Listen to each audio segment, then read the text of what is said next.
The food pyramid has been turned upside down, and this changes everything. Welcome to Health/Medicine News on Medicine Guide. President Donald Trump's administration last week unveiled a new upside-down food pyramid as part of the 2025 to 2030 Dietary Guidelines for Americans. For the first time in history, the traditional food pyramid wasn't adjusted. It was fundamentally overturned. This isn't a cosmetic update. This is a structural reset, and whether you agree with every detail or not. This shift has massive implications for schools, hospitals, nursing homes, the military, and every institution that feeds millions of people daily. Supply chains will have to change. Menus will have to change. The way we define food itself may have to change. Let's talk about why this matters.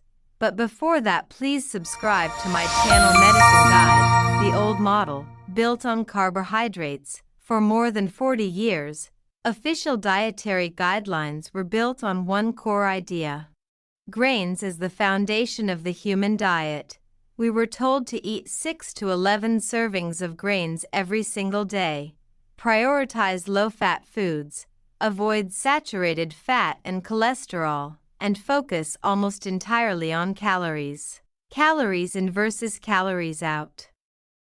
That model shaped everything: school lunches, hospital food, military rations, food manufacturing, public health policy, and during that same period, chronic disease rates exploded. The new shift: food, not just numbers. What makes the new guideline different isn't just the numbers, it's the language. For the first time, the focus shifted away from abstract nutrients and toward actual food. Ultra-processed foods are now directly identified as a primary driver of chronic disease, including obesity, type 2 diabetes, and fatty liver disease. This is a major departure from decades of silence that protected industrial food systems. This isn't vague messaging anymore. Some of the statements are blunt and long overdue. Protein, a massive change. One of the most dramatic updates is protein intake. Old recommendation: 0.8 grams per kilogram of body weight, about 65 grams per day for a 180 pounds person. New recommendation: 1.2 to 1.6 grams per kilogram, 98 to 131 grams per day for the same person. That's not a small adjustment, it's a complete rethinking of human nutritional needs. Higher quality protein plays a key role in hormone balance, blood sugar regulation, muscle preservation, metabolic health, and many people today are severely underconsuming it. The real challenge: implementation. Here's the reality: over 50% of calories consumed today come from ultra-processed foods. Entire supply chains are designed around them. So while targeting ultra-processed foods is the right move, changing that system will be extremely difficult. This isn't just a nutrition issue, it's an infrastructure problem. The missing conversation: what is food? One of the biggest unresolved issues is definition.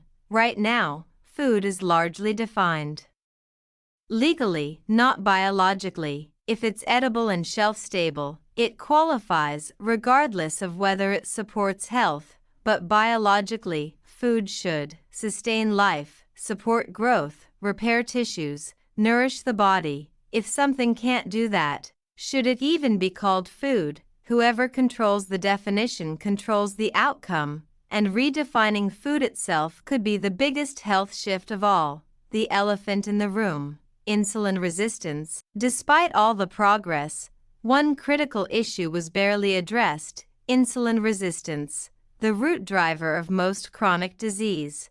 While better food choices help prevent it, reversing insulin resistance requires more than food quality alone. Eating frequency matters. Even healthy foods spike insulin when eaten constantly, without addressing carbohydrate load, meal timing, frequent snacking, reversal becomes extremely difficult. Intermittent fasting and metabolic recovery were notably absent from the discussion, likely because they challenge decades of past recommendations. Where the guidelines still fall short, there are still areas of concern. Saturated fat remains capped at 10%, industrial seed oils are not fully addressed, refined carbohydrates and industrial starches remain poorly defined. Many hidden sugars still exist under names like modified food starch, maltodextrin, refined flours. These substances significantly raise blood sugar, often more than sugar itself. Final thoughts. Despite its imperfections, this shift represents something historic. For the first time, the foundation of dietary advice is no longer built on grains and processed carbohydrates, but on real food. That alone has the potential to transform public health over the next generation. If you found this breakthrough inspiring, hit like, subscribe, and let us know in the comments what you think about this. See you in the next video. Disclaimer: channel's intention to make this video is for informational purposes only.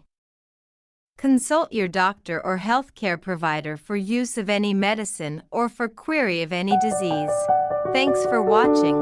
Please subscribe to my channel Medicine Guide.